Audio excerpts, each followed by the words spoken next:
You have a long list of things to deal with. Check dry eye symptoms off with Refresh Relieva PF Extra Lubricant Eye Drops, offering an advanced formula to soothe and hydrate your dry eyes. Refresh Relieva PF Extra includes moisture-locking technology that prevents further irritation and gives you lasting relief. You deserve relief from your dry eye symptoms, and your eyes deserve extra. Find Refresh online or in the eye drop section at all major retailers. FSA and HSA eligible. If you want to feel more connected to humanity and a little less alone, listen to Beautiful Anonymous. Each week, I take a phone call from one random anonymous human being.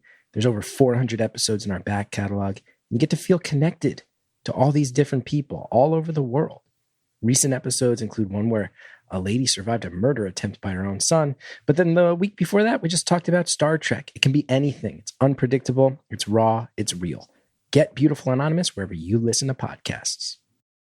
You're listening to the Cruise Tips TV Unplugged podcast. This week on the show, we're continuing our conversation about unexpected stuff that can ruin your vacation and what to do about it. Welcome to Cruise Tips TV Unplugged. I'm your host, Sherry, and we invite you to join our cruise-loving family as we travel the world creating cruise videos and vlogs. In this podcast, we talk tips, tactics, and strategies to help you make every cruise your dream cruise. So where are we at here? Last week, we talked about some bad stuff that could happen while you're cruising and how to fix it up, right? We talked about medical emergencies, missing your cruise departure altogether, bad weather stuff, illness like norovirus, food poisoning, stuff like that. And then the last thing we talked about was what do you do if you lose your passport or if someone steals it, whatever, right? Whatever. This week, we're going to pick it up and talk about more bad things that could happen on your cruise and some prevention and some action if it happens to you. But then we're also going to kind of pivot a little bit and talk about air travel issues because Lord knows those can be very, very common as well. So we're going to talk about some of that stuff, and it's a pretty busy show here. Yeah, maybe 3 parts. But I don't think so. I have to say, air travel, that's like my least favorite. And it's my least favorite because there are so many things that can go wrong, and they do so often that I'm always so apprehensive. Right. And when you talk about things that can go wrong, you are not talking about crying babies. Not crying babies, no. We love crying babies. I mean, in the scheme of things, it's really not that big of a deal because usually it's just some kind of delay. Right. But it creates this anxiety that I just can't stand. And as soon as we're on the plane, then that's fine. Yeah. Air travel, though, I think a lot of people would agree it has gotten to be a lot more uncivilized. It's rough. There's a lot of delays, like you said, and these can be big. You're not talking about a 45-minute delay. Usually, if there's a problem, you are grounded for hours, right? And then you're stranded at the airport. That's the difference, is that other forms of travel, you may be able to get a rental car or move your location. There is nothing you can do when you're at the mercy of the airline. So we'll talk about it. It's not like... Well, I don't want to use blanket here, but it's not like a real customer service oriented industry. It used to be. Yeah. And I'm old enough to remember those days. I think where I feel most like disrespected is the size of the airplanes and the size of the seats, right? Like I'm petite. I'm 5'0". I am physically uncomfortable most of the time in an airplane. What if you are 6'4"? Horrendously uncomfortable, right? So for me, it's more about the way that they're treating us. It's not the humans in the business. It's not, because truly, I've encountered some of the nicest people in the business lately in airports and on planes, but it is the industry as a whole choosing profit by squeezing people in. And it's just, I don't know. Unfortunate. Look, and you don't know what's coming first, because there can be economic pressures on the airlines too. Yeah. My dad worked for the airlines for all of his life. And so I've been around it as long as I can remember. And to me, I probably said it before, but to me, it's so sad to see what it has become. But I really can't say, it's because of this or that. It's just kind of maybe a collection of all these things coming together. I mean, you're right. It's like a slow disintegration. But let's talk about, obviously this whole podcast is about problems, but let's turn to cruising. Yeah. Yeah. You want to do it? Let's talk about issue number 6 that can come up when you're cruising. And if you're a frequent cruiser, number 6 is gonna happen to you. Number 6 is what happens if you have cabin issues. So we're talking about things like maybe a plumbing issue. This is common where your toilet just stops flushing. Raise your hand if you're driving in your car safely, of course. Raise your hand if you've ever been on a cruise and the toilet just stopped flushing at the most inopportune time. Yeah, it's happened to you, right? That's the more minor angle. And when that happens, obviously, you report the issue immediately to guest services or your room steward. Your room steward probably wants you to call them, right, to fix it so that they can send an engineer over. And then, things can get worse from there. So let's talk about some of this stuff, right? Maybe your cabin, you get there and there's a problem and it's dirty. Maybe there's something that breaks throughout. I heard another content creator said their shower head just straight up fell off, and they thought it was kind of funny. They're like, of course we got it fixed, but it was funny. It fell off. The shower head fell off. Stuff does happen. It's just like a home and with frequent use or like a hotel. Things are going to happen. We had a massive flood one time on a cruise. We were actually sailing in a suite. We found like an accident fare on an incredible cruise line, meaning we bought the cruise, I think, on Priceline like 15 years ago. And it was a mistake fare, meaning that they accidentally sold the suite for like the price of the balcony, but then they decided to honor the price. So we actually got to sail in the suite, even though it was an internet error. But anyway, during that cruise, we had some kind of a plumbing leak and stepped out of bed one morning into an inch of water. And it was like, your foot makes that sloshing sound. You're like, oh no, this is really bad. And of course, they did everything they could to clean it up immediately. They suctioned the water. They got fans into the room. But this kind of stuff, you guys, it happens. People's air conditioners break. Stuff can happen. So, let's talk about prevention. Obviously, you want to book with reputable cruise lines. I don't think there's any cruise lines left that aren't really reputable. But if you're reading about patterns of this kind of thing happening on one particular cruise line or a ship, and it's a pattern, not a single isolated incident where someone said my toilet didn't flush. But if you had 30 people come on to a message board and say that all of their air conditioners broke during that voyage, you might want to steer clear of that ship or, think about the cabin location. So that's the best thing you can do is starting from scratch, because you're not going to prevent this stuff, but always be thinking about booking with, a reputable cruise line. Or maybe a newer ship. Newer ships, that's a very interesting point. Not so new that they haven't worked out all the bugs. Right, because that can also happen. Yeah. So like when a ship gets old, things break more, or they just have maintenance issues like a house. But imagine, right, like a brand new ship, they haven't most likely had people stay in or live in every single stateroom before. They've had someone go in and flush the toilets and turn on the showers and turn on the water frequently, test the lights, test the AC, but they don't inhabit them generally. Sometimes they have. There's been cases where they have had people move into rooms, like during COVID and stuff. When they had to restart, they had people live in every room on some ships for a short while and make sure everything was okay. But you can't do that with thousands of rooms if there's only hundreds of staff on board, right? So what do you do, though, if it happens? You have to report it right away. Like, do not ever let something like this bother you. Don't let it, what's the word, simmer, right? Don't let your anger simmer. Call guest services, call your stateroom steward, and continually follow up. If you don't get immediate resolution or a promise of some sort of action, call them back. Chat with them if they have a chat feature. There's many cruise lines that do. Princess has a chat feature on their cruise lines. Virgin has a customer service chat feature, and just be very vocal. You might even consider documenting it with photos. I feel like I'm sounding like a lawyer when I say this, like, maybe you should take pictures of it, right? But maybe you should take pictures of it. It might not be a bad idea, just in case. And I guess, if you're not getting resolution quickly and you're uncomfortable, it's not unreasonable to request to be moved to another room if it can't be fixed quickly. Be vocal, though. If you need to speak with someone and you feel like it needs to escalate, if guest services isn't helping you, ask to speak with the hotel director. The hotel director oversees the front desk staff. And if it's really bad, you should ask to speak with management. And generally speaking, it will probably be resolved before you get to that point. But a hotel director does have some power there and can help you.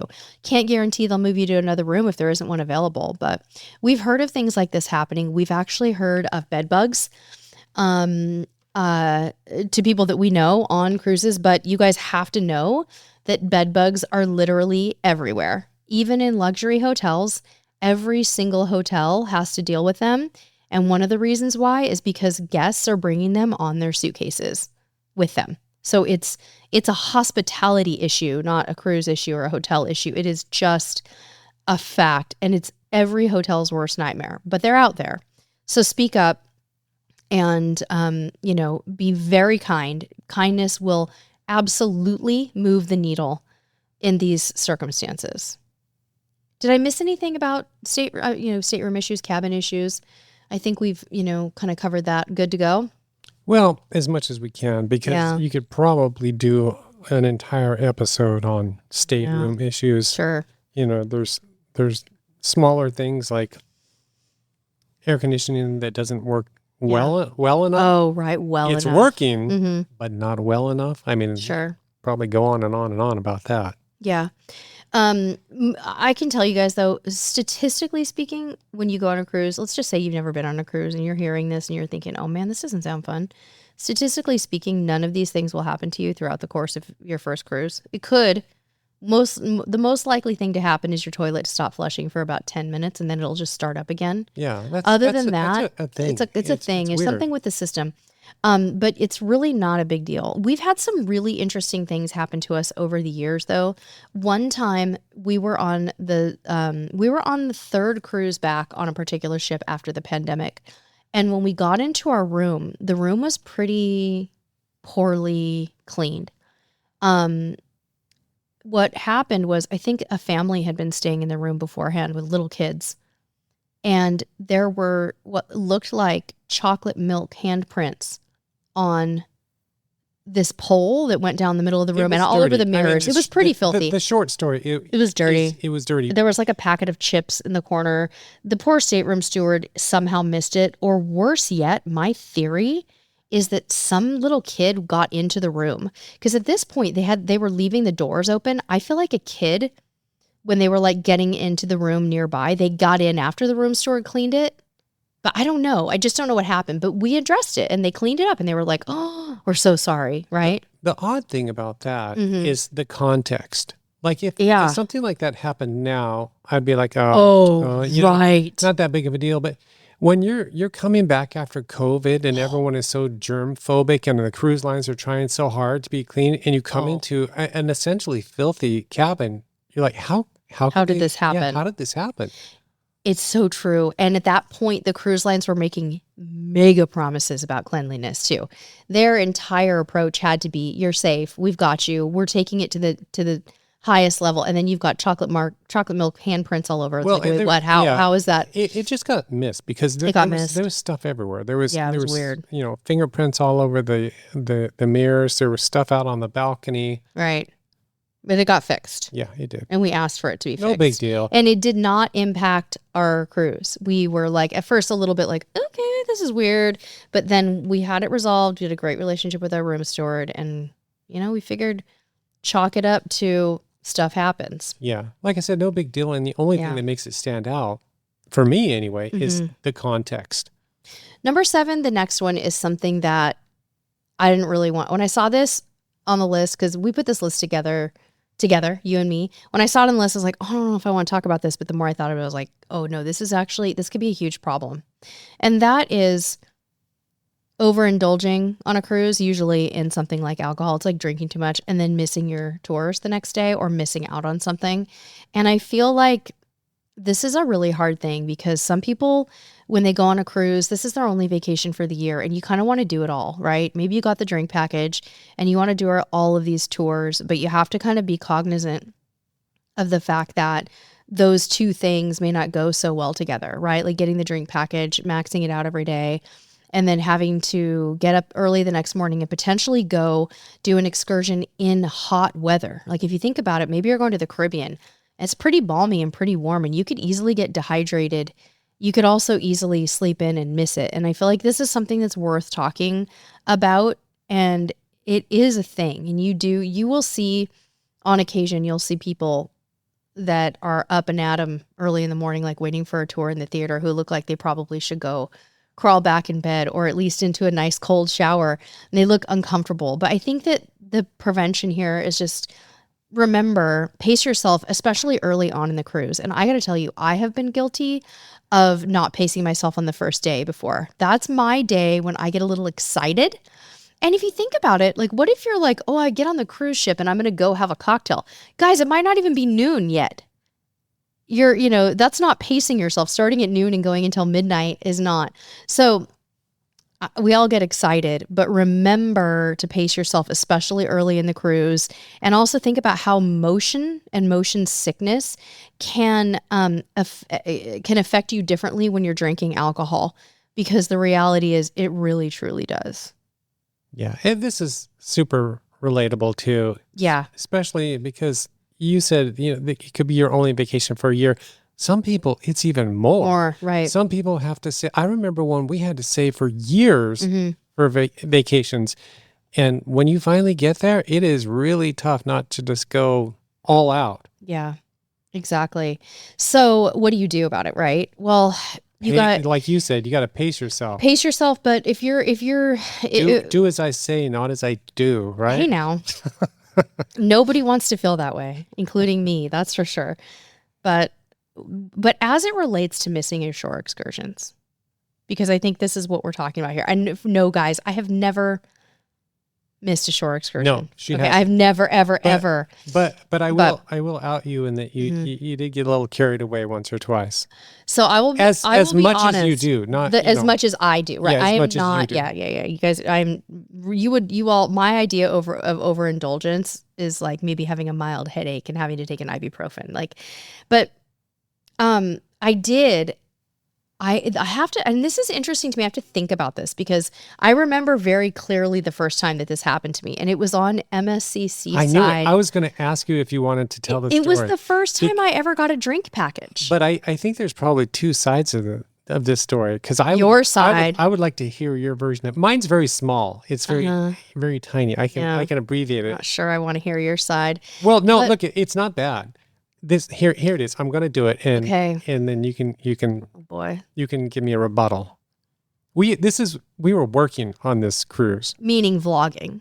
Yes, we were vlogging every single day. This is back in the days when we walked on the ship and we were filming 15, 16 different segments that first day. So you're constantly turning the camera on. So this is not going to be verbatim. This is going to be like a paraphrased version of it. I said, honey, we really need to work. And you looked up your glass and you said, oh, I don't think so. Did I really? Oh, I don't think so. Did I say that? No. Like I said, I'm paraphrasing. Yeah, I didn't say that. You did not want to work. That was the work? Yes, to work in quotations. I was done. Yeah, you're like, no. So what happened? And I'm gonna give you my side of the story. What happened was we got on the ship and it was our first time. It was my first time ever having a drink package. But not only did I have a drink package, but they invited us. We were sailing in a balcony cabin, normal cabin on MSC, right? They invited us to go to the yacht club restaurant for lunch. We weren't staying in the yacht club, but they said, you can go here. And I ordered a martini with lunch. Okay, so if you imagine, I probably had a small breakfast. I had a buzz going before they even brought the appetizer course on my martini. So I started at like noon, and this was not good. This was like, okay.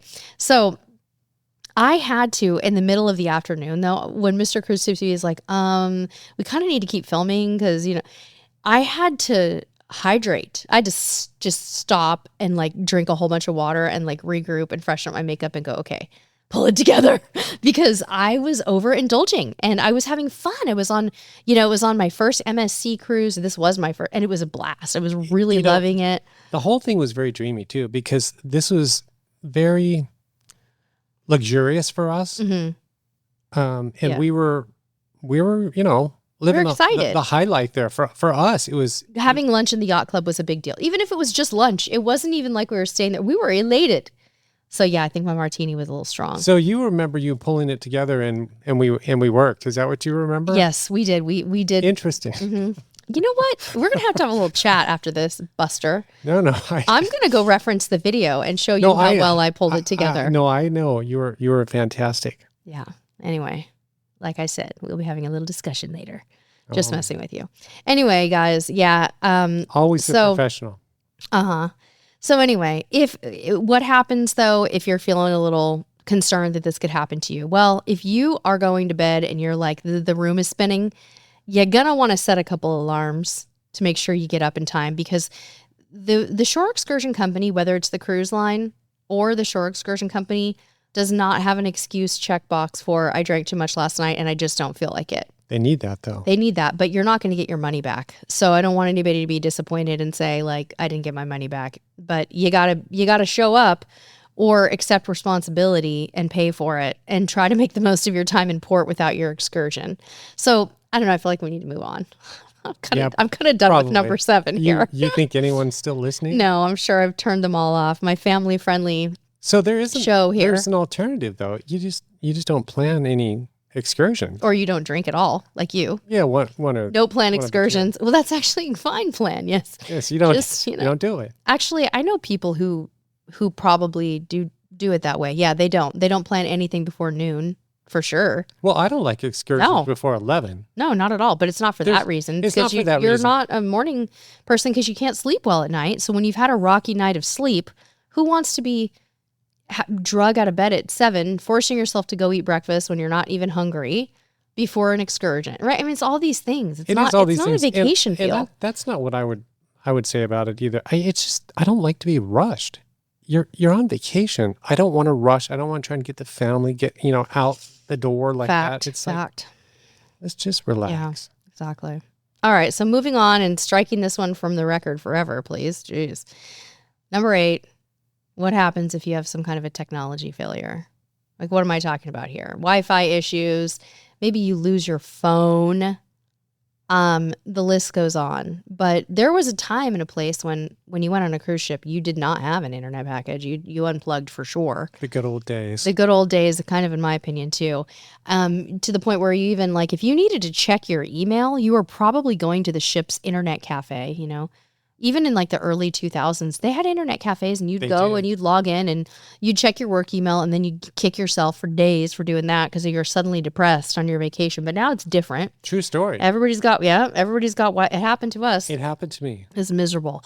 But, being unable, if something goes wrong nowadays, being unable to communicate with home or access your emails or your bank account or your family, your babysitter, your dog sitter, whatever, it feels like an emergency, right? Because that's the world we're living in. So there are some things that you can do, right? Just considering the fact that sometimes our phones don't always work or Wi-Fi can fail, you might want to consider downloading stuff. If you're going to foreign countries, you might even download the map for that city that you're going to in case you lose connection. You certainly want to consider downloading and possibly even printing off important documents. Like we talked about passports last week. All of your documents could be printed. I know I'm going to get flack from people about printing. Yeah. However, I'm still an old school cruiser and I have traveled enough to know that things go wrong. And sometimes you cannot digitally retrieve something when you desperately need it. It is very stressful to try to have to log into a particular website and get a document. If you're talking about just showing your airline boarding pass, you're probably fine not to print it. I never do. But if you're talking about having to have multiple documents or your shore excursion barcode, you might want to consider printing it. If you want to save paper, print it double-sided. If you want to save time and just, have a little peace of mind. So that's something to think about. Also, you might want to consider purchasing your Wi-Fi package for your cruise in advance. Because when you get on the ship, if you've already purchased it, chances are there's either going to be a letter in your stateroom directing you on how to do it, or your app is going to recognize that you have the package, and that might make it a little bit easier on the first day. But let's say something really bad happens and you lose your phone, you lose connectivity, you're on the ship. That kind of stuff is very stressful, right? Because you're not going to get a new phone while you're on the ship. But what you can do is talk to guest services and say, hey, look, I've had an emergency here. I need you to help me with something. And go ask the guest services or the internet desk and see if they can't get you into a computer to get some things resolved. Maybe you could call a cell phone provider in your next port of call and see if you could get a replacement phone. Things like that can be a good idea. But generally speaking, also I would tell people, if there is a way that you can consider disconnecting a little bit when you cruise, if you can have days or afternoons, maybe when you're not plugged in, you're not working, you're not calling home, that can also really make for a nice, peaceful vacation. And it's something to consider. I would say is just a follow-up. If you have something that relies on internet connectivity, plan some kind of backup, because there just are no guarantees. What would you suggest? Well, I mean, like you said, printing it. So whatever it is, because I think it depends on what your dependency is. Right. Don't assume that, even in port, don't assume that you're going to get a connection even in port. Yeah, that's true. There are a lot of things that can interfere with that, even, just where you are on the ship. eSIMs are making their way into this conversation these days too, where you do not put a different SIM card into your phone, but you buy an eSIM. Like in place of cellular C. Yeah. Yeah, there's a number of them, but even those can be unreliable. Right. Especially if you're at sea. Yeah. Are dry eye symptoms frequently interrupting your day? Keep dry eyes off your schedule with Refresh Reliever PF Extra Lubricant Eye Drops, offering an advanced formula to soothe and hydrate your eyes. With innovative hydrocell technology to lock in moisture and prevent further irritation, Refresh Reliever PF Extra gives you lasting relief. Equipped with a soft squeeze multi-dose bottle featuring a double lockout system that keeps drops sterile, so you can feel confident using it. Refresh has been delivering relief from dry eye symptoms for 35 years. It's a track record of success that has earned the trust of physicians and patients alike. You deserve relief from your dry eye symptoms, and your eyes deserve extra. Find Refresh online or in the eye drop section at all major retailers. FSA and HSA eligible. So that is that's kind of what we wanted to say about technology. Let's talk about, though, lost or damaged luggage. I was just, when we were boarding our last cruise, I was at guest services working on something on the first night. I don't remember what it was. We were trying to get Junior an internet package. I was actually at guest services trying to buy him an internet package. The guy next to me walked up and his luggage still had not made it to his room, and it was late. I think it was like 7:00 at night. We had long sailed away, or it was evening-ish, and he was panicking. And the guest services lady was like, okay, we're going to try to figure out why you didn't get your luggage. Was there alcohol in your luggage? Was there any contraband in there that could have caused it to get pulled aside? He's like, no, it was just my clothes. And he was freaking out, right? We have been in situations too where your luggage can be a little bit delayed getting into your cruise room the first night. Some cruise lines more than others, and some days more than others. Some days in the ports are very hectic, depending on what order your luggage makes it onto the ship compared to other passengers. It could well be after dinner before you get your stuff.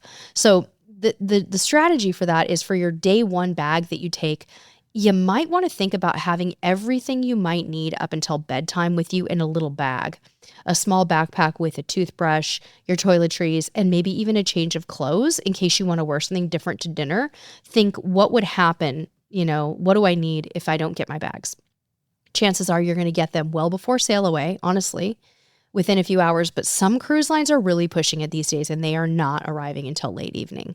So that's one thing. But let's talk about airlines losing luggage, or the cruise line losing luggage, because that is the pits. And you hear time and time again that someone's on their way to their cruise, they flew there, but their luggage did not land with them, and they are forced to get onto the cruise with nothing other than their carry-on bag, whatever may be in that, and the clothes on their back, right?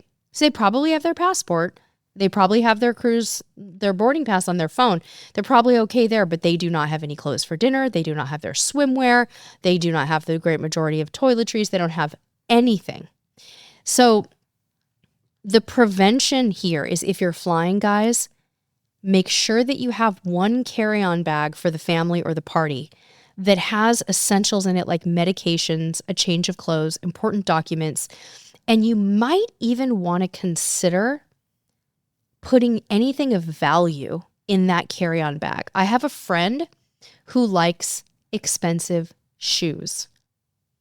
Their carry-on bag is only shoes because they ask themselves the question, what would I be most frustrated to lose if the airline lost it?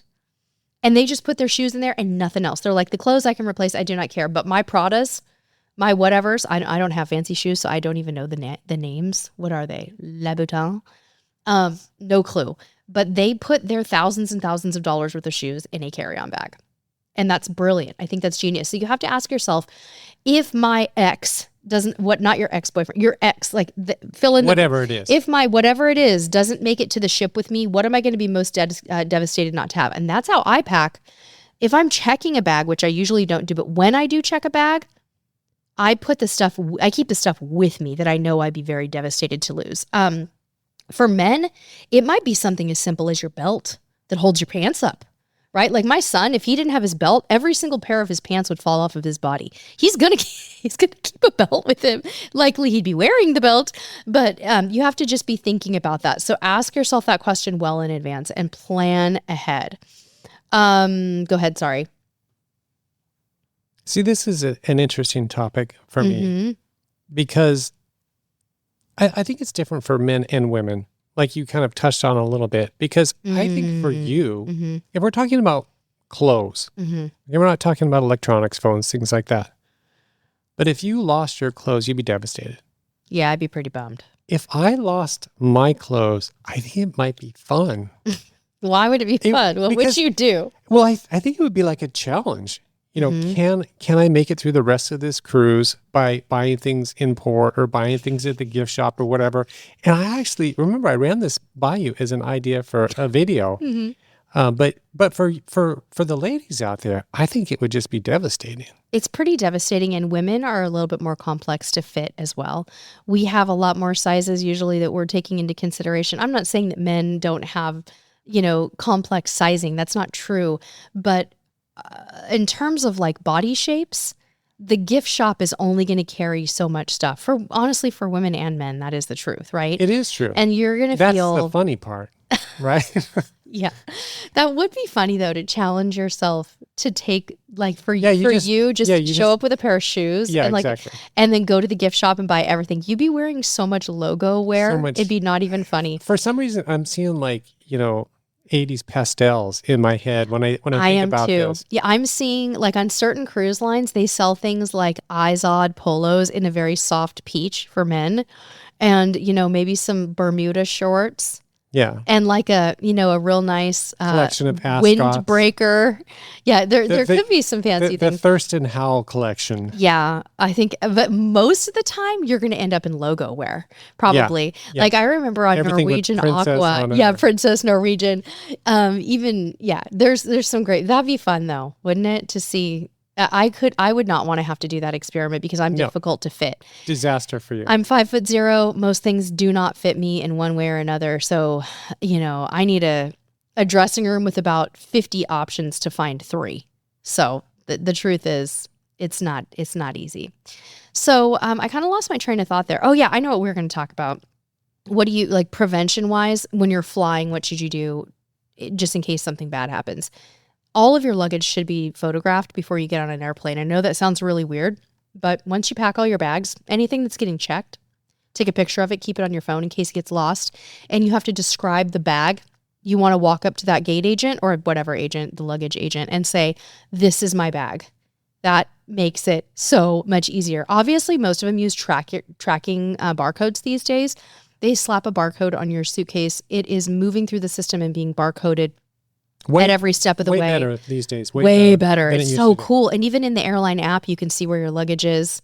Mr. CruiseTipsTV and I checked a bag for Alaska because I wanted to take a bunch of shoes.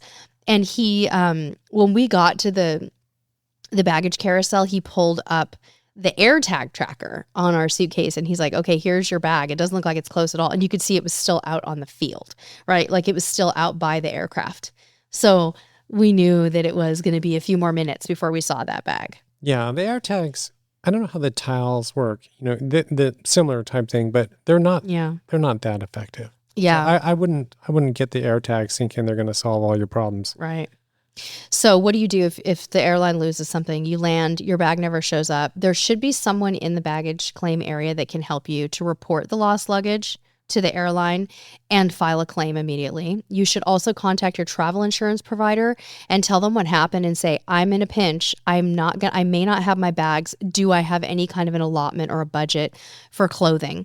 And then once you get on the cruise ship, if you're walking onto that cruise ship with no clothing and no suitcase, no nothing, guest services is going to do their best to assist you. They'll try. They'll do their best to rally for you. But again, you might want to plan to do a little shopping trip in port as well. Like you might go shopping at the gift shop, but you could always, see about talking to the shopping host on board. Sometimes the shopping host can have really good insight into where you might be able to go buy, for example, undergarments, socks, things that you wouldn't normally think about. They might be like, oh, actually, yes, there's this store or that store for that. I'm so sorry that happened to you. And, maybe shed some light on it. Maybe pick up a nice grass skirt, something. Yeah, grass skirt. It's cute. Yes. Hula nights. Yeah. Like that. So we're going to talk more about flights either later or next week's episode, more airline stuff. But for that, just again, guys, can't emphasize enough the importance of travel insurance because that usually does cover you as well for those flights. But make sure that when you do buy your travel insurance policy that it does cover the flights. It has to start before your flights, right? Before your flights take off. It can't start on the first day of the cruise because then what happened on your flight isn't covered. So be thinking about that. All right. So what happens if your shore excursion goes awry, right? Like it gets canceled, you feel unsafe, or you feel like you're going to get stranded in port. Something just feels off about a shore excursion, right? Obviously, the prevention on this is to book through a reputable provider. Usually that means for some people, if you're a very, very, very first time cruiser, it might mean booking your tour with the cruise ship, right? But after that, you're going to be doing your own research and you're going to be potentially booking your own tours.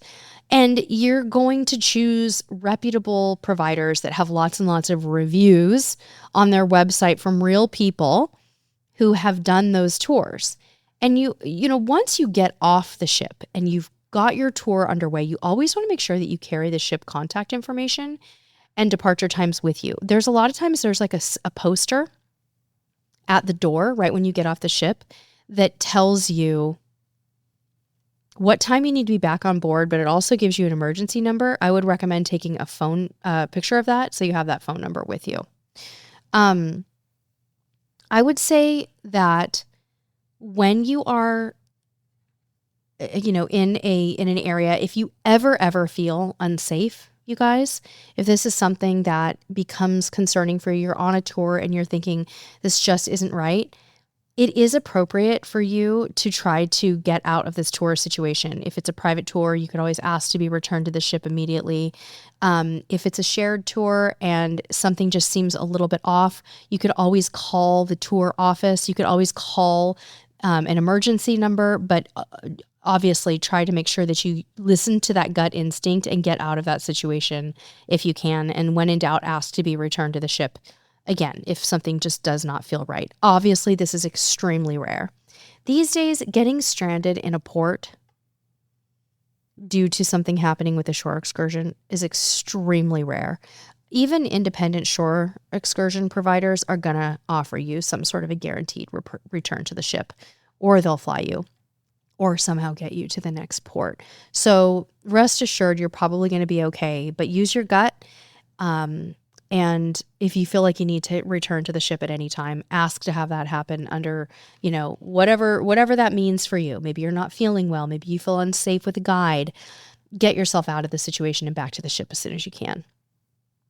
And again, remember your travel insurance also covers you, most likely, with shore excursion stuff. As long as you're booking things and doing things that are safe, like if you're doing like a skydiving excursion, you're not going to be covered. But if you read the policy and make sure that you follow the policy. There are going to be some safety requirements on your part to make sure that you're covered and insured. All right. So what happens if something goes wrong with the ship? Like there's like a propulsion issue or power outage, and this leads to the ship like missing a port or canceling a day or delaying you getting back to port on time.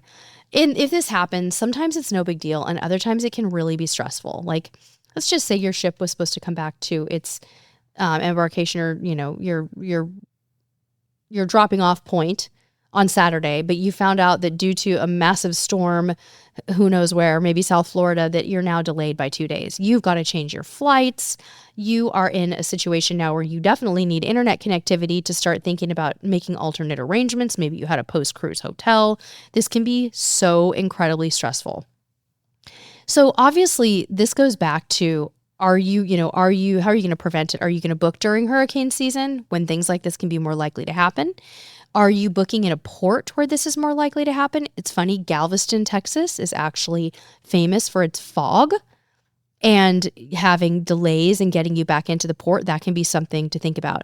In general, you guys, newer ships and recently refurbished vessels actually have a lot fewer recurring mechanical issues. I was going to say medical issues. That's funny. But generally speaking, being on a newer ship could be kind of an indicator for that.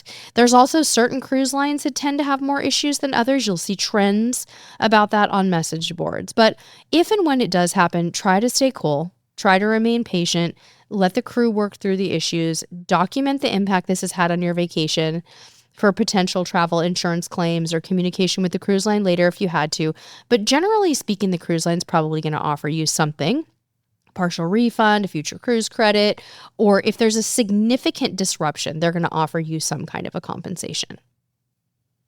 So yeah, stuff happens. We've been there where there are propulsion issues, the ship can't move as fast, it's going to go slower. And you may also be given the chance or choice to cancel before you cruise, and that can be a good option too. So what about number 12, which is like personal conflicts with other passengers, with crew?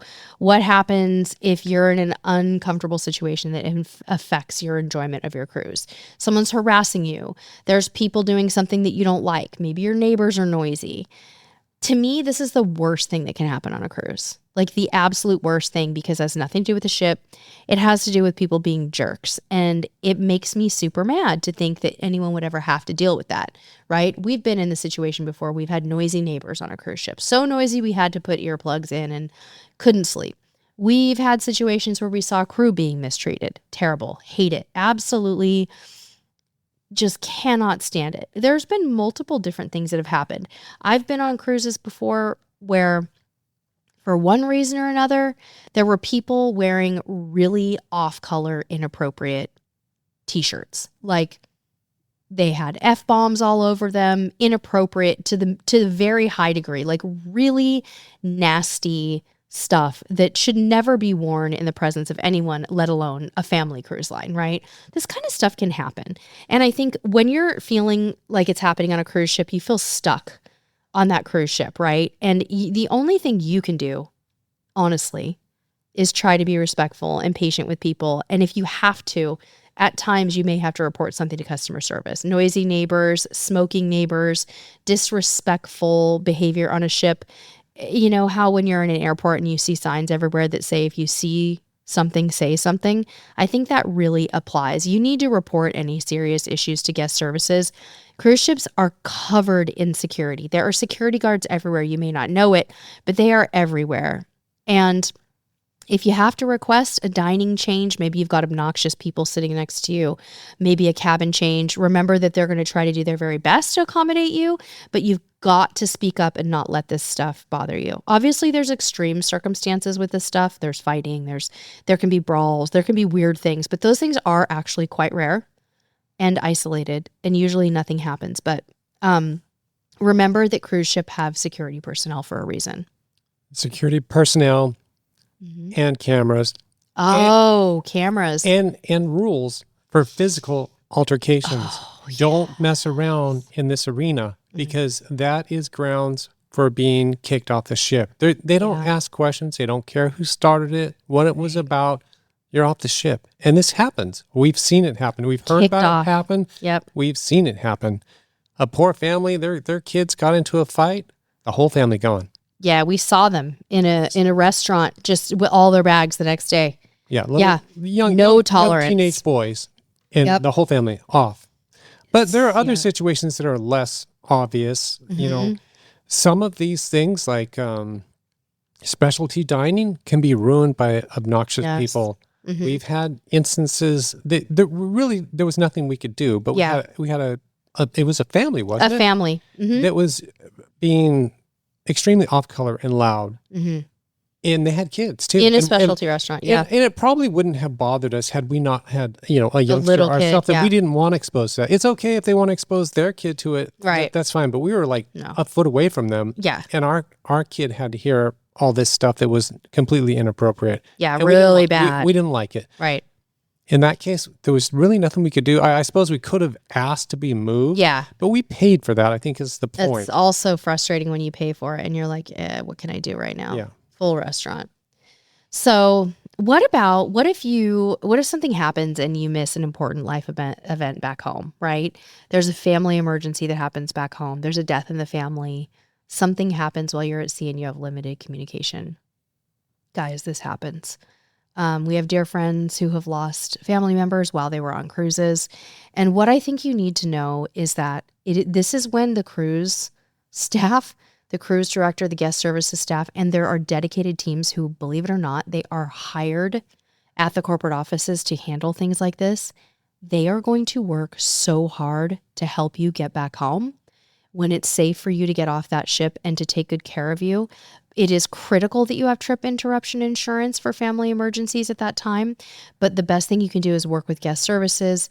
The cruise director may even become involved, and they're going to help you with anything that you need. They will, let's just say you have an extreme case and you need to disembark at the next port and fly home, you're going to have a lot of help and a lot of love coming from the cruise crew. Almost always, this is something that they're very well trained to handle. So try to rest assured, if you're nervous about that they are very well trained for that. So I want to talk, the last topic that we're going to talk about today, and then I'm afraid we're going to have to do air travel issues next week because there's just so much we've had to say about this. But let's talk about like currency and payment issues, because credit card problems, foreign transaction fees, things like this can make people very uncomfortable when they cruise, right?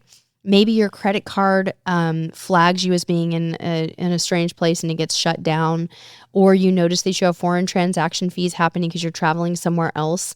This is really stressful. So there's a couple of things that you can do in advance to prevent this. The first thing you want to do is notify your bank that you're going to be traveling. Most of them these days, most banks and credit cards, that's really what I meant to say, banks and credit cards. Most of them have built-in methods where they know you're traveling and there's no reason to flag it anymore. But if your bank still requires it, you might be able to do it online. But another preventive measure that you need to take is you really need to bring multiple payment methods. Maybe one member of your party brings their credit card and another member of your party brings one. If you don't have multiple credit cards or debit cards, you should probably consider having a backup method for whatever reason, because you just don't want to have issues. You also want to travel with plenty of cash, right? So go to the bank in advance and get plenty of cash, small bills, hundreds. That can really save you money, because when you go to an ATM on the cruise ship, they're going to have a flat fee. When you go to an ATM in a port of call, they're probably going to have a flat fee and a bank fee. Your bank may even charge you something. So you just want to be aware of that, and make sure that you take your bank telephone number with you in case your credit card gets declined.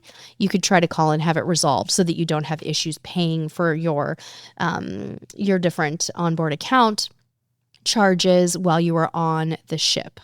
So another thing too that's really important is if something is going wrong, if you see a charge that looks suspicious on your account, get down to guest services to have them help you resolve those payment issues. Most of them can help you facilitate an emergency money transfer if you had to. God forbid you had to get to that point, but you probably are going to need to just know that you have one or two different, credit cards with you just in case you need a little bit of extra backup. That should be true of travel in general, not just cruising. But I think just in closing today, you guys, the key repetition points here from these last 2 weeks of these issues that can really stink if they happen to you are that preparation and travel insurance are big, right? Like have those at the ready. Also, remember, you got to stay flexible. The mark of a good traveler or the mark of a frequent traveler is generally speaking, the more someone travels, the more flexible they become, the better their attitude becomes, and the more that they know that these things that can happen, these bad things are going to turn into memorable stories, or as we like to call them, adventures, and they really will. Some of the travelers that I follow online who fly just all the time and they cruise all the time, they actually say they anticipate it every time. They anticipate a problem every single time they step into an airport, every single time they step onto a ship, but their attitude towards that problem is different, and they don't let long delays or mishaps bother them. But better yet, they prepare for them because they have travel insurance, they have the right carry-on bag, right? And they've got things organized to the point where if something goes wrong, they've got a contingency plan. So research your cruise carefully too.